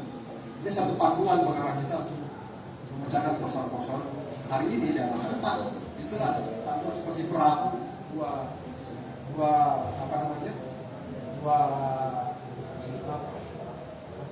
layu itu ya, sehingga dia bisa bergerak. Nah dalam konteks ini ya bukan berarti menghindari perdebatan tentang ideologi. Tapi kalau saya sih dalam istilah sederhana berpikir apa istilahnya transformatif atau apapun namanya ya, bisa dilaksanakan, bisa memiliki satu pengetahuan dan bisa di share, dibagi, dipraktekkan oleh orang lain, itu jauh lebih luar biasa misalnya. Makanya saya suka dengan buku ini salah satunya karena dia bisa membantu kita untuk seperti Idam juga lah, belajar untuk mempraktekkan persoalan-persoalan sehari-hari. Misalnya di sini ada teman-teman dari arsitek, Arkom juga sebetulnya terinspirasi oleh kerja seperti ini. Transdisiplin. Bagaimana arsitektur bukan milik seorang arsitek, tapi orang petani punya pengetahuan arsitektur tentang rumah, orang kampung punya pengetahuan arsitektur tentang rumah, dan itu masih dilihat pada bentuk-bentuk yang tersisa pada bangunan-bangunan mereka, pada makam, pada masjid, sebetulnya itu bisa pendekatan komunitas. Nah ini yang penting mainstreaming pendekatan seperti ini supaya dia menjadi sebuah gerakan, yaitu gerakan sosial hukum. Saya kembalikan ke moderator, cukup ke saya. Iya, saya mungkin sedikit menambahkan soal perikiri dan perikanan tadi. Sebenarnya di awal Kang sudah singgung bahwa ini bisa mengganggu ini istilah ya perikiri. Tapi itu Tommy mungkin ya bisa memancing buat orang-orang yang tertarik dengan kiri dan kanan gitu. Kalau seingat saya memang di awal sebenarnya gagasan istilah perikiri juga sebenarnya dijelaskan sama Kang Amir di prolognya itu. Istilah perikiri ini menurut saya akhirnya dia cantik secara leksikon mungkin ya kayak gitu. Dia dalam arti kan yang dirujuk sebenarnya dengan kata kiri di situ itu ini yang disebut tidak mengisi kekosongan pendekatan tambak selama ini. Jadi selama ini kan kita itu bicara tambak termasuk di kampus-kampus ya. Yang dilihat itu parameter teknisnya, oceanografinya gitu. Tepatnya itu kayak biologinya, kimianya, dan fisikanya, berapa kedalaman tambak, berapa pH tambak, yang gitu-gitu. Dan itu yang dilakukan selama berpuluh-puluh tahun. Dan juga bisa dibilang itu masih diwarisi dari kebiasaan rekayasa pertanian di era revolusi hijau. Nah, persis yang dituju oleh kata perikiri, ya hal-hal sosialnya. Bagaimana bahwa selama ini program-program pertambangan itu pengembangan baik itu dari pemerintah maupun yang bukan pemerintah itu selalu yang diurusi itu ya sisi-sisi teknikalnya tadi gitu. Di masyarakat dilatih terus, padahal ada soal terus dilatih belum lagi dengan program sertifikasi yang sempat sekritik juga di epilog yang saya buat. Selalu saja di desa itu masuk penyuluhan soal bagaimana meningkatkan sintasan, bagaimana pemberian pupuk yang benar. Padahal kalau dilihat seperti yang menjadi temuannya Idam, persoalan pertama di masyarakat petambak itu bukan itu, gitu. Ya, kalau kesimpulannya Idam memang distribusi lahan yang paling mendasar, distribusi kepemilikan lahan itu, dan juga soal struktur sosial di masyarakat kita yang sebenarnya masih feodal atau setidaknya feodal malu-malu gitu. Nah, itu tidak akan pernah tidak akan pernah efektif. Mungkin belum ada contoh di dunia ini yang masyarakatnya feodal, struktur kepemilikannya yang efektif ininya, produktivitasnya itu efektif. Mungkin belum ada. Nah di Jepang itu memang pernah ada fase itu waktu restorasi Meiji mungkin. Itu memang ada distribusi lahan gitu. Mereka tidak menamainya, dan Jepang ya tidak ada hubungannya dengan ideologi ya. Ya betul-betul secara programatis itu pemerintah membeli lahan-lahan para feodal terus diredistribusi. Jadi memang sekali lagi bahwa yang dirujuk oleh kata perikiri di sini adalah bagaimana melihat tambak itu dari sisi-sisi sosialnya gitu. Sebagai mungkin ini bisa juga dianggap sebagai catatan kaki. tidak pakai ibu balis ya. Jadi ini saya rasa juga ini semacam catatan kaki untuk catatan kritis lah untuk program-program pengembangan tambak yang sudah dijalankan selama ini, dan ini memang masih pengamatan langsung di lapangan gitu. Tidak menulisnya itu tidak di dalam kerangka besar tertentu, tapi memang dia respon saja harus dari lapangan, lihat kenyataan begini ditulis, dan ya mungkin posisinya si perikiri ini di situ. Kalau anak lautan memang dari dulu itu mempelesetkan itu sih, anak perikanan itu. Saya bukan anak perikanan, saya anak perikiri. Tapi bukan dalam pengertian seperti ini ya, bukan dalam pengertian seperti ini. Ya, di Unhas maksudnya. Iya, terima kasih. Saya barangkali mau respon sedikit ya. Barangkali ada yang berharap bahwa buku ini bisa menjadi bacaan bagi pengambil kebijakan publik. Itu barangkali harapan kita ya. Ya. Tapi ini kan catatan kaki. Catatan bisa dibilang ini sisi kualitatif dari kerja-kerja kuantitatif Bung Idam sebenarnya. Betul ya, seharusnya ini dikasihkan ke pimpinan WWF kalau saya. Nah, iya. Maksud saya begini, minimal menjadi pertimbangan etis mereka. Itu yang pertama. Kayak pandang nasib, Pak. Betul. Itu yang pertama. Kemudian kedua, Kalau saya sih membaca begini, hope-nya atau harapannya Bung Idam ini kepada masyarakat Petambak, yang paling awal dan paling minimal adalah mereka mampu mengorganisir diri, itu saja. Kalau saya membaca ini, ya, mampu mengorganisir diri. Nah, jadi berharap agar para petambak itu keluar dari egosentriknya dan mempolitisir diri sebenarnya. Jadi mereka mengorganisir diri, kemudian memiliki kemampuan untuk melakukan analisis sosial kecil-kecilan lah. Apa problemnya yang paling akar, gitu ya, apa solusinya, kemudian melakukan stakeholder mapping lah secara kecil-kecilan, gitu ya, atau misalnya melakukan tahap discovery dalam perspektif apresiatif inquiry dan sebagainya, kira-kira begitu. Ya sederhananya begitulah kira-kira. Ya mampu mengorganisir diri, mampu melakukan mapping sendiri, dan kalau mungkin ya mampu melakukan bargaining kepada para pengambil kebijakan publik, karena juga kearifan. Ini kan kayak misalnya di daerah Supa itu, bargaining mereka itu bargaining suara sederhana, dan yang membuat mereka impoten di mata legislatif dan eksekutif, ya karena bargaining mereka juga adalah bargaining money politik. Itu jadi soal. Andai kata mereka mampu mengorganisir diri, kemudian mempolitisir diri, bargaining mereka adalah bargaining kebijakan, barangkali bisa. Ya bargaining kebijakan, pengetahuan itu bisa. Tapi ini juga jadi soal kultur politik mereka juga sangat pragmatis sekali. Maka kita juga agak sulit ya membayangkan mereka punya bargaining yang kuat dengan para pengambil kebijakan. Andai kata mereka sedari awal, kan politik transaksi itu tidak jadi soal sebenarnya. Yang jadi soal adalah transaksi model apa yang terjadi. Kalau misalnya transaksi beli putus, itu barangkali akan merusak segala-galanya. Ya, merusak mental pemilih lah, merusak kultur lah, ya, merusak mata pencaharian lah, dan sebagainya.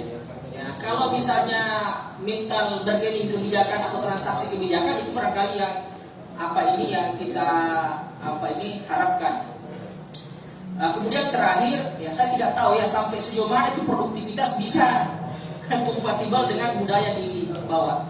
Karena kalau misalnya pengalaman di kampung itu, ya biasanya kepemilikan lahan itu bisa dikatakan hanya sebagai kayak sutra lah kira-kira. Ya, dia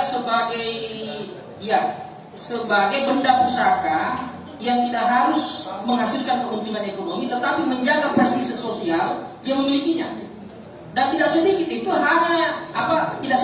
yang menjadikan lahan empang itu hanya sebagai sebagai jaminan di bank untuk ambil modal dan diputar di sektor lain. Ya, misalnya diputar di sektor ayam, ya, atau buat Pertamini lagi misalnya itu Pertamini. Ya, dari mana dia dapat? Dari perbankan. Apa yang dijaminkan? Empang. Jadi ini barangkali saya khawatir ya bagaimana ya cara mengkompatibilkan itu ya antara produktivitas yang ada di angan-angan para akademisi ini dengan ini, apalagi status kebudayaan yang sedang berlaku di masyarakat. Walaupun ikannya banyak, biasanya hanya dibagi-bagi secara sosial.